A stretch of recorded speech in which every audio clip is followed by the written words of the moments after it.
ఈ సంవత్సరంలో కౌలు సాగు చేస్తున్న రైతు సోదరులందరూ ప్రభుత్వం అందిస్తున్న కౌలుదారు కార్డులను సద్వినియోగం చేసుకోవాలని కరుప మండల వ్యవసాయ శాఖ అధికారి వెంకట రాజేష్ కోరారు. అందులో భాగంగానే మండల కేంద్రం కరుప మండల పరిషత్ కార్యాలయంలో మండల వ్యవసాయ శాఖ అధికారి వెంకట రాజేష్ ఆధ్వర్యంలో వీఆర్ఓలకు గ్రామ సచివాలయం వ్యవసాయ శాఖ అసిస్టెంట్లకు అవగాహన సదస్సు నిర్వహించారు.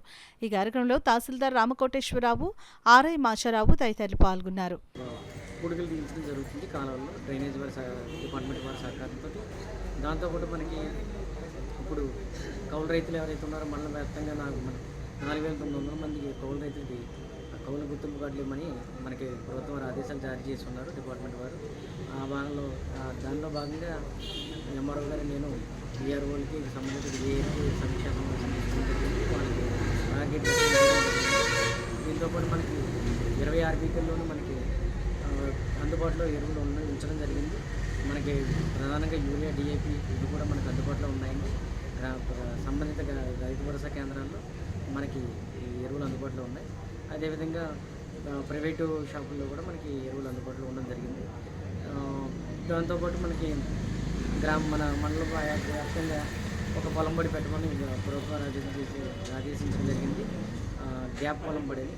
ఈ గ్యాప్ పొలం బడిలో భాగంగా ఏంటంటే గ్రామ పరిధిలో ఉన్న రైతులు ఎక్కడైతే ఏ గ్రామంలో అయితే పురుగు మందులు విచక్షణ రహితంగా ఎరువులు విచక్షణ రహితంగా వాడుతున్నారో ఆ గ్రామాలకు సంబంధించిన రైతు సోదరులను ఎంపిక చేసి పొలం బడి అనే కార్యక్రమం ద్వారా వాళ్ళందరినీ ఒక చోటకి చేర్చి వాళ్ళే స్వయం నిష్ణాతులుగా తయారు చేసి పురుగు మందుల మీద, ఎరువుల మీద వాడకాన్ని మీద అవగాహన కలిగజేసి వాటి ఫలితాల మీద అవగాహన కలిగజేసి వాటిని తగ్గించే ప్రయత్నం చేస్తామండి.